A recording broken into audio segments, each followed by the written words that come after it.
I knocked 3 times. My hands were shaking. I didn't know why. It was just work stuff. Her laptop, her files, things she'd left at the office before she called in sick. I was doing my job, that's all. But when the door opened, everything stopped. She stood there, half-dressed, a white shirt barely buttoned, no pants, just bare legs and messy hair and eyes that looked tired and surprised, and something else I couldn't name. "Oh my God," she whispered. "I'm so sorry. I thought you were the food delivery." I should have looked away. I should have said something normal, but I just stood there, holding her things like an idiot, feeling my heart pound against my ribs. I'll, I'll just leave these here," I managed to say. "No, wait." She pulled the door open wider. "Come in, please. Just give me 1 second." That's how it started. That's the moment everything between us changed.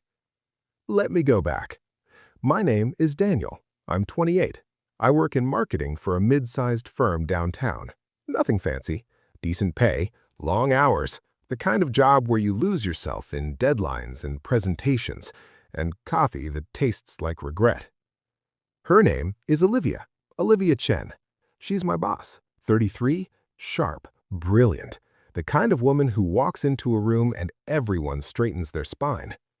She's not cold, exactly, just controlled, professional. She keeps distance between herself and everyone else like it's a survival skill. I've worked under her for 2 years. 2 years of meetings, of late nights in the office, of watching her tear apart bad ideas and build better ones. 2 years of learning how she takes her coffee, black, no sugar, always in the same blue mug. 2 years of noticing things I shouldn't notice, like how she bites her lower lip when she's thinking, how she taps her pen 3 times before she starts writing, how her voice softens just slightly when she talks about her sister. I never thought about her that way. I told myself I didn't. She was my boss. She was older. She was out of reach in every possible way. But there were moments, small moments that felt like cracks in a wall. Like the time we worked until 2 in the morning on the Harrison pitch. Everyone else had gone home. The office was silent except for the hum of computers and the rain against the windows. She'd taken off her heels and was walking around in bare feet, reading her notes out loud. "Do you think this sounds too desperate?" she asked, looking at me over her glasses. "I think it sounds honest," I said. She smiled, a real smile, not the professional one she wore in meetings. "That's why I like working with you, Daniel. You don't bullshit me." My chest tightened. I'd looked away. Or the time she'd mentioned her ex-fiancé in passing. We were in her car, heading to a client meeting. Traffic was bad. She'd been quiet for a while, then suddenly said, "He told me I cared more about work than about him. Maybe he was right." "Maybe he just didn't understand what drives you," I said. She glanced at me. "Do you understand?" "I think so," I said. "I think you're afraid of being average, of wasting your potential, of looking back one day and realizing you played it safe." She hadn't said anything, just turned back to the road, but her hands had tightened on the steering wheel. These moments meant nothing. I told myself they meant nothing. Until that Wednesday. She'd called in sick Tuesday morning. That wasn't like her. Olivia didn't get sick. She worked through colds, through headaches, through everything. So when her assistant mentioned she sounded really rough on the phone, I felt worried. By Wednesday afternoon, I noticed she'd left her laptop at the office and her project files for the client meeting on Friday. She'd need them. "I can drop them off," I told her assistant. "I live pretty close to her place anyway." That was a lie. I lived 20 minutes in the opposite direction. I'd gotten her address from HR, drove through the city as the sun started to set, felt my nerves building with every mile. This was normal. This was just being a helpful colleague. But when I stood outside her apartment door, I felt like I was crossing a line I couldn't see. I knocked, and then she opened the door. Half-dressed, beautiful in a way I'd never seen her before, vulnerable, human, real. "Come in," she said again, after that first frozen moment. Seriously, Daniel, it's okay. Just don't look at me. I'm a disaster. I walked in. She disappeared down the hallway. Her apartment was smaller than I'd expected. Clean, but lived in. Books everywhere. A blanket tangled on the couch. The smell of tea and something floral. I stood awkwardly in the living room, still holding her laptop bag. She came back wearing sweatpants and a hoodie. Her hair was still messy, no makeup. She looked younger, softer. "Thank you," she said, "for bringing this. You didn't have to." "You need it for Friday," I said. "I know." She took the bag from me. Our fingers brushed. She pulled back quickly. "Do you want tea? I was just making some." "I should go." "Stay." She said it quickly, too quickly, then laughed a little embarrassed. "Sorry, I've been alone for 2 days. I'm apparently desperate for human conversation." So I stayed. We sat on opposite ends of her couch. She curled up under her blanket with her tea. I perched on the edge like I might need to run. "I have the flu," she said, or something like it. "I feel like death." "You look okay," I said, then immediately regretted it. "Okay?" She raised an eyebrow. "I mean, you don't look like death. You look normal, human." "As opposed to my usual robotic boss persona?" "I didn't say that." "You didn't have to." She smiled, sipped her tea. "You know what? Maybe it is." We talked for an hour. She told me about growing up in a strict household, about her parents' expectations, about her sister who chose art over law school and how proud she was of her for that, about her ex-fiancé who'd left because she wouldn't quit her job to follow him to Boston. "He said I was selfish," she said quietly. "Maybe I was. Am. I don't know anymore." "You're not selfish. You're ambitious. There's a difference." "Is there?" "Yes." I leaned forward. "Selfish people take without giving. You give everything to your work, to your team. You push us because you believe we can be better. That's not selfish. That's passionate." She looked at me for a long moment. Something shifted in her eyes. "Why are you really here, Daniel?" The question hit me like cold water. "I told you, you forgot your... You could have had an intern drop it off, or left it with the front desk. But you drove across the city yourself." She set down her mug. "Why?" I should have lied. Should have made up something about being in the neighborhood, but I was tired of pretending. "I was worried about you," I said. "Worried?" "Yes." "That's all?" My throat felt tight. "I don't know." She nodded slowly, pulled her blanket tighter around herself. "I think you should go." "Olivia, please." Her voice was soft but firm. "Just go." I left. Drove home feeling like I'd broken something I couldn't fix. The next day, she was back at work. She walked past my desk without looking at me, spent the whole day in meetings, left early without saying goodbye. Friday was worse. She was cold, professional. The wall was back up, higher than before. I told myself it was better this way, safer. We'd almost crossed a line that would have ruined everything. But I couldn't stop thinking about her apartment, the way she'd looked at me, the questions she'd asked. "Why are you really here?" Because I couldn't stay away. Because for 2 years I'd been lying to myself about what I felt. Because seeing her vulnerable and real had broken something open inside me. The weekend was torture. Monday morning she called me into her office. I thought she was going to fire me, or transfer me, or give me some speech about professional boundaries. Instead, she closed the door and said, "We need to talk." "Okay?" "What happened Wednesday?" She stood behind her desk, not looking at me. "That can't happen again." "I know. I'm your boss. You're my employee. There are rules, policies, lines we can't cross." "I understand." "Do you?" She finally looked up. Her eyes were red. "Because I don't. I've spent the last 5 days trying to convince myself that what I felt was just, I don't know, loneliness, flu delirium. But it's not." My heart stopped. "I can't stop thinking about you," she whispered. "And I hate it, because this is wrong, because it puts both our careers at risk. Because I'm your boss, and that power dynamic is... I don't care, I said. You should care. But I don't. I've spent 2 years pretending I don't notice you, don't think about you, don't want to know everything about you. And I'm tired of pretending. Olivia, I'm not asking for anything, I said. I'm just telling you the truth. Because you asked me Wednesday why I came. And the truth is, I came because I had an excuse to see you outside of work, to be near you without the walls and the professional distance. And when you opened that door, I stopped, breathed. I saw you, really saw you, and I couldn't unsee it. She was crying, silent tears running down her face. This is so fucked up, she said. I know. You could lose your job. You could lose yours. People would talk.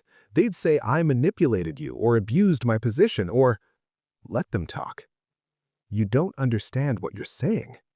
Then explain it to me. I moved closer still. Tell me why we should keep pretending, why we should keep this distance. Because I'm trying to understand, but all I can think about is how right it felt to talk to you that night, how easy it was, how much I didn't want to leave. She closed her eyes. You have to go. Olivia. Go, Daniel, please. I went. But something had changed. We'd said the words out loud, admitted the truth. There was no taking it back. The next 2 weeks were hell. We avoided each other, communicated through emails. When we had to interact in meetings, it was painfully formal. But I felt her watching me, and she caught me watching her. The tension was suffocating. Then came the Chicago trip. Annual conference, 3 days. The whole marketing team was going, including Olivia. We'd be staying at the same hotel, attending the same events. I thought about faking sick, but that would have been cowardly. The first day was fine. We stayed in our separate groups, barely spoke. The second night, there was a dinner, open bar. Everyone was drinking, laughing, letting loose. I stayed sober, watched Olivia from across the room. She was wearing a black dress, talking to some exec from New York, smiling her professional smile. But she kept glancing at me. At 11, people started heading back to the hotel. I walked back alone, took the elevator to my floor. The doors opened. She was standing there. Hi, she said. Hi. We stared at each other. What floor? 7. Me too. Of course we were on the same floor. The elevator ride up was silent. I could hear my own breathing. The doors opened. We stepped out, started walking in the same direction. I'm 711. 713.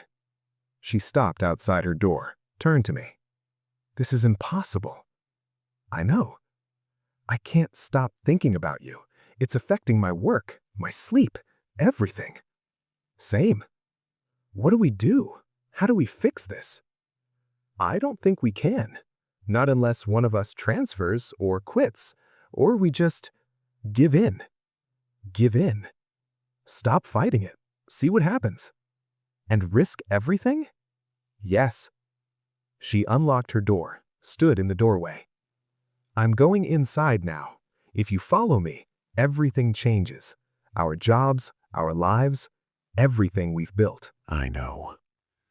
So don't follow me. She looked at me one last time. Please, be smarter than I am. Walk away. She went inside. The door started to close. I caught it. I can't, I said. I've tried. I can't. She stepped back, let me in. I closed the door behind me. This is crazy, she whispered. I know. We're going to regret this. Maybe. Daniel. I kissed her. She froze for a half-second, then kissed me back. All the tension, all the weeks of pretending, all the words we hadn't said, everything poured into that kiss. When we finally pulled apart, she was shaking. I can't be your boss anymore, she said. If we do this, if this is real, I can't be your boss. Then I'll transfer. To where? It's a small company. Everyone will know. They'll say I pressured you, that it was inappropriate. I don't care what they say. But I do. She stepped back. I've worked so hard to get here, to prove myself, and one rumor, one whisper about sleeping with an employee. So we keep it quiet. For how long? A month? A year? How long until someone notices, until we slip up? She sat on the edge of the bed. This is exactly why I keep walls up, why I don't let people in, because this, she gestured between us, this is messy and complicated and dangerous. I knelt in front of her. I'm not asking for perfect. I'm asking for real. Real is terrifying. I know. She touched my face. What if I hurt you? What if I'm too broken, too closed off, too... Then we'll figure it out, I said, together, like adults, like people who actually give a damn about each other. I do, she whispered. I give such a damn about you. That's what scares me.